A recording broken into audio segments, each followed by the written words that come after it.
আসসালামু আলাইকুম, welcome back to my channel Borna food fusion. আজ আবারও মজাদার একটা আচারের রেসিপি নিয়ে হাজির হলাম। শীত ঋতু মানেই কিন্তু নানান ধরনের ফলমূলে ভরপুর একটা ঋতু, আর তার মধ্যে টক জাতীয় ফলটা আচার কিন্তু বেস্ট। আর আজকে আচার দিয়ে একটা রেসিপি আপনাদের করে দেখাবো। চলুন তাহলে শুরু করা যায়। এখানে আমি একদম পোক্ত দেখে বড় সাইজে জলপাই নিয়েছি 1 কেজি পরিমাণ। দেখতে পাচ্ছেন এটা একদম সুন্দর করে ধুয়ে নিয়েছি। চুলায় একটা প্যান বসিয়ে নিয়েছি এবং পর্যাপ্ত পরিমাণ পানি দিয়েছি। এর মাঝেই জলপাইগুলো ঢেলে দিলাম। সিদ্ধ করে নিব 5 মিনিট পর্যন্ত।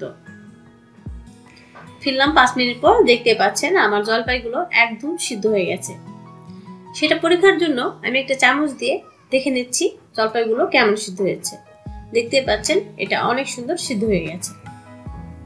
এবারে এগুলো আমি একটা স্ট্রেনারের উপরে উঠিয়ে নিব, যাতে করে এর গায়ের সমস্ত পানি একদম ঝরে যায়। উঠে নেওয়া হয়ে গেলে এক সাইডে রেখে দিচ্ছি। চুলায় আরেকটা প্যান বসিয়ে নিয়েছি। সেইখানে শুকনো 4-5টা মরিচ এবং 4-5 পিস সাদা এলাচ একদম হালকা করে ভেজে নিব। হালকা করে ভেজে নেওয়ার পরে এটা কিন্তু অনেক মুচমুচে হয়ে যাবে। এগুলো মুচমুচে হয়ে গেলে উঠে নিব। এখানে 2 চামচ করে জিরা, পাঁচফোড়ন এবং ধনিয়া দিয়ে সুন্দর করে ভেজে নিব।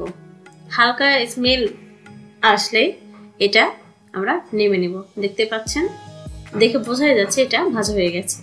এদিকে সবগুলো জলপাই ঠান্ডা হওয়ার পরে হাত দিয়ে ম্যাশ করে নেব সুন্দর করে। দেখতে পাচ্ছেন জলপাইগুলো অনেক সুন্দরভাবে সিদ্ধ হয়েছে। সেটা আমি হাত দিয়ে পুরোটা জলপাই ম্যাশ করে নিচ্ছি। এটা আপনারা যেভাবে ইচ্ছা ম্যাশ করতে পারেন। এই তো ম্যাশ হয়ে গেলে এটা আমি এক সাইডে সুন্দর করে রেখে দিব। চুলায় একটা প্যান বসিয়ে 1 কাপ পরিমাণ সরিষার তেল দিয়ে দিলাম, 1 চামচ পাঁচফোড়ন, একটা তেজপাতা এবং সাথে 1 চামচ পরিমাণ রসুন কুচি দিয়ে দিয়েছি।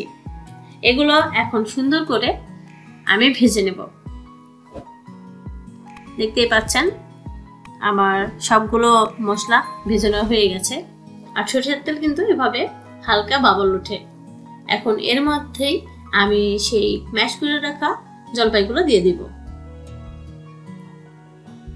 দিয়ে সুন্দর করে সেই সব মশলাগুলোর সাথে মিশিয়ে দিচ্ছি। এভাবে সুন্দর করে নেড়ে চেড়ে তেলগুলোর সঙ্গে জলপাইটা একসঙ্গে মিশিয়ে নিব। আমার চ্যানেলে নানা ধরনের রেসিপি রয়েছে, আপনারা চাইলে ঘুরে আসতে পারেন।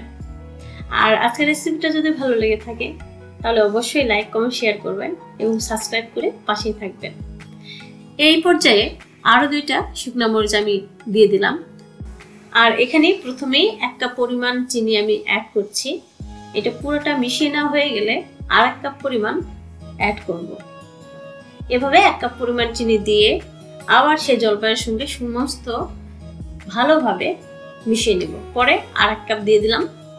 মোটেই 2 কাপ পরিমাণ চিনি আজকের আচারের জন্য আমি ব্যবহার করব। আপনারা অবশ্যই মিষ্টিটা আপনাদের পছন্দ অনুযায়ী ব্যবহার করতে পারেন।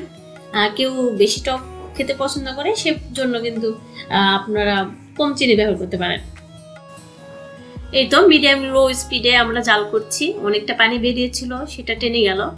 আর এই পর্যায়ে এখানে আমি অ্যাড করব 1 চামচ পরিমাণ সরিষা বাটা।